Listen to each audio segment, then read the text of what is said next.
Putu, berkaitan dengan analisa yang Anda sampaikan, kita sepakat bahwa tampaknya satu arah ini, baik penasehat hukum maupun para terdakwa untuk mengatakan apa yang mereka lakukan.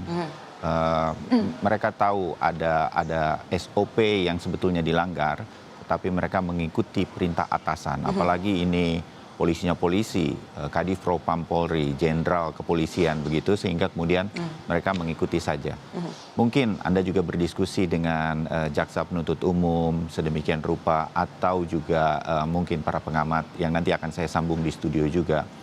Apa kemudian, karena jaksa penuntut umum kan harus membuktikan dakwaannya begitu, yang kemudian nanti bisa menjadi kontra dari apa yang disampaikan oleh para terdakwa dengan penasihat hukumnya bahwa mereka mengikuti saja perintah atasan.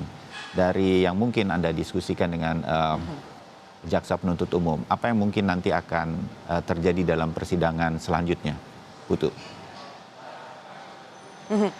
Ya, Bayu, sebetulnya kalau kita bicara soal menggali informasi, tentu ini bukan hanya jadi jaksa saja, tetapi juga jurnalis Kompas TV yang ada di lapangan ini coba menggali informasi terkait dengan pertanyaan Anda begitu. Apa sebetulnya senjata rahasia yang dimiliki oleh jaksa penuntut umum untuk kemudian membuktikan dakwaan-dakwaan yang sudah disusun dan juga dibacakan di ruang sidang kepada 6 orang terdakwa, termasuk salah satunya adalah Verdi Sambo.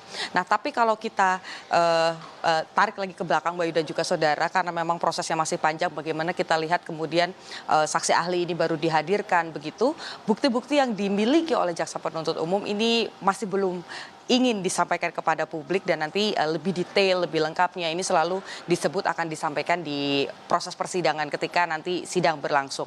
Nah, tetapi yang kemudian satu hal yang perlu diketahui, Bayu dan juga saudara, bahwa barang-barang bukti yang nantinya akan dihadirkan, kalau kita lihat bagaimana kemudian komposisi dari saksi-saksi yang dihadirkan, selain kemarin juga sudah ada saksi faktual, di mana ada dari pihak penyidik Polres Jakarta Selatan yang juga turun melakukan olah TKP di proses awal begitu, di tahap awal kematian Yosua Huta Barat di TKP yang ada di Duren 3. Kemudian juga nanti akan ada saksi ahli. Nah, kalau kita lihat bagaimana kemudian saksi ahli ini akan dipanggil begitu, tentu saja ini juga menjadi salah satu upaya dari jaksa penuntut umum untuk membuktikan beberapa hal, termasuk soal kalau kita lihat kenapa ini menjadi penting, dan ini juga menjadi ada momen di mana ada adu argumentasi antara kuasa hukum dan juga jaksa penuntut umum. Kalau kita lihat bagaimana pertanyaan-pertanyaan yang diberikan, Bayu, ini berkaitan dengan pasal yang digunakan atau dakwaan yang disusun oleh jaksa penuntut umum terkait dengan Undang-Undang ITE. Kalau saya perhatikan, penasihat hukum dari masing-masing terdakwa, terutama Cuk Putranto, kemudian juga Baikuni Wibowo, ini masih konsisten menyebut bahwa kliennya ini tidak melakukan upaya untuk merusak CCTV. Jadi yang dari kemarin ini dipertanyakan adalah kondisi dari DVR-nya tersebut. Apakah kemudian yang tidak bisa dilihat ini ketika berada di DVR-nya atau ketika sudah dipindahkan ke eksternal hard disk-nya.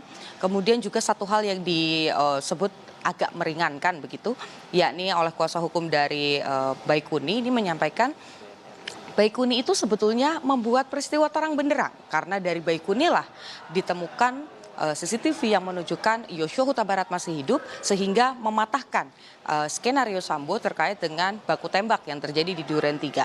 Nah, tetapi kembali lagi Bayu dan juga saudara, seperti yang tadi saya jelaskan di awal, bukti-bukti yang katakanlah menjadi senjata pamungkas dari jaksa penuntut umum ini masih belum dikeluarkan di proses persidangan. Jadi masih membahas soal kronologi, masih membahas soal CCTV bekerja seperti apa, kerja dari DVR atau alat perekam dari CCTV ini seperti apa, kemudian juga peran dari masing-masingnya ini juga masih terus digali. Jadi kita masih menanti sebetulnya, Bayu, apa kejutan-kejutan lain, karena kalau kita bandingkan dengan pidana ataupun juga perkara yang satu lagi yang berkaitan dengan pembunuhan berencana, tentu saja setiap minggunya kita mendapatkan informasi yang baru. Ada bukti kayak misalnya seperti pekan ini ada CCTV yang kemudian dihadirkan di ruang sidang. Nah, hal-hal seperti ini juga yang sebetulnya dinantikan oleh jurnalis Kompas TV yang ada di lapangan, apa yang kira-kira dimiliki oleh jaksa penuntut umum, karena kalau kita lihat untuk membuat dakwaan dari jaksa penuntut umum ini disetujui atau diterima oleh majelis hakim, tentu saja bukan hanya ada kesaksian dari para saksi, baik itu saksi faktual, saksi ahli ataupun juga nanti saksi mahkota, tetapi juga ada bukti yang bisa dipertanggungjawabkan. Bayu. Baik, ini Putu Trisnanda, terima kasih analisa Anda dari terus mengikuti jalannya sidang untuk perintangan penyidikan kasus penanganan pembunuhan terhadap Brigadir Joshua. Kita akan bertemu lagi dengan analisa-analisa Anda nanti yang mungkin akan jadi jauh lebih lengkap berkaitan dengan sidang lanjutan yang akan berlangsung hari ini. Saudara tetap bersama kami di Breaking News Kompas TV. Kami segera kembali.